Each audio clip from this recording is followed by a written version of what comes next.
we now know why the U.S. president wanted this prime minister in power so badly. A weak leader whose high taxes and anti-development laws are sending billions of dollars and thousands of jobs out of this country.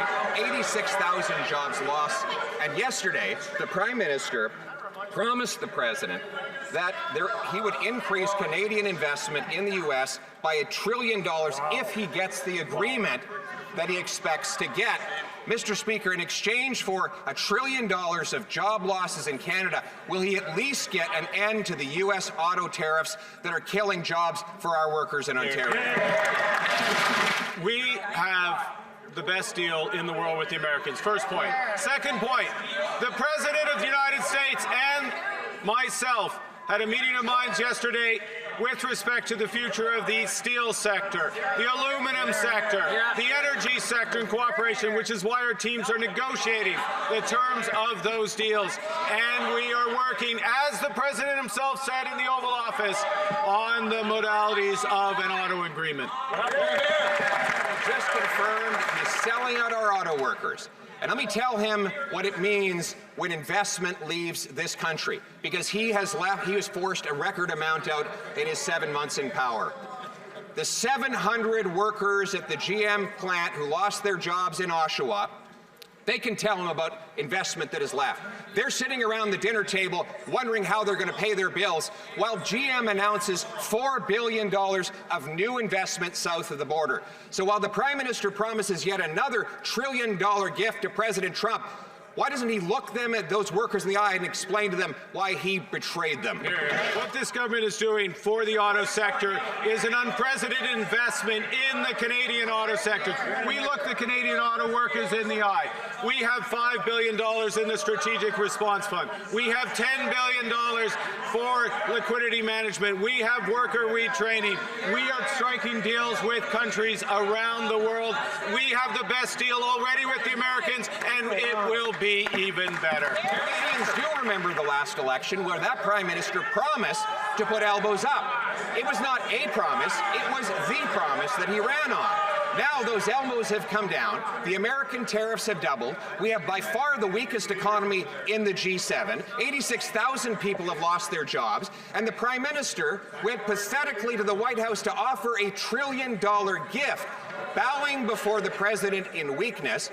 $1 trillion, Mr. Speaker. Speaking of the last election, where in his platform did he promise to give $1 trillion of our investment dollars to the Americans? I would like to inform the Leader of the Opposition that there is a thing called the private sector. The private sector makes decisions about investment. The private sector, with the best deal in the world, will invest in this country, and we will build Canada strong. How can he sit right there? The U.S. Commerce Secretary just came out and said the 25% tariffs will stay in place. Despite the Prime Minister's concession after concession, he backed down on counter tariffs, backed down on the DST. Yesterday offered $1 trillion of Canadian investment money, and still he can't win anything from our auto workers. What does he say to those thousands of auto workers that are out of work because of his weakness? What we have at this point with the United States for the auto sector is the lowest tariff in the world, less than 10%, lower than Europe, lower than Korea, lower than Japan. We have the lowest tariff, and we are still negotiating because, as the President said yesterday, the Prime Minister of Canada is a tough negotiator. We will get a great deal. Give me $1 trillion and even I will say something nice about this guy. I think we're beginning to see how it is that the President has been able to bulldoze over this Prime Minister. He won't even stand up when he is confronted by the Americans. Just over an hour ago, a report came out that the U.S. Commerce Secretary said there will be no relief for Canadian-made automobiles going into the United States. The Prime Minister is back down on counter tariffs, back down on the DST, back down on defense. Yesterday promised to push $1 trillion of private sector investment out of our country. How is he going to look those Canadian auto workers in the eye and tell them how he got nothing for them in return? It is a sad day in this House when the Leader of the Opposition suggests that standing up for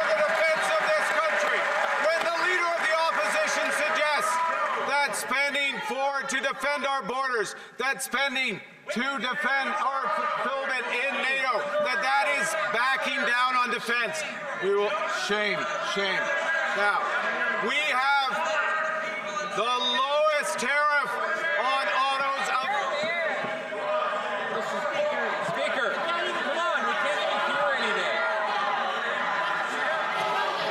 Mr. President, you have been warned. If you put in another tariff, he's going to give you yet another $1 trillion.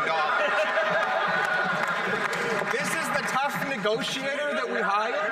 The guy who broke his promise to have a deal on July 21st.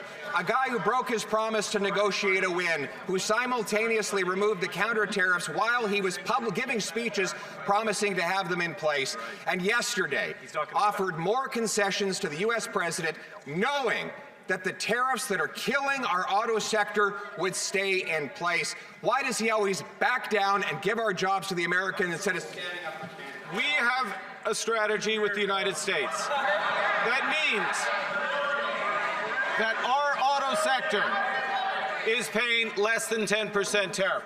When Japan, when Europe, when the UK, when the rest of the world is paying 15, which is bigger than 10, or higher. And we are not done yet, because we refuse to sign a deal that isn't better in the interests of Canadians. And that's why we're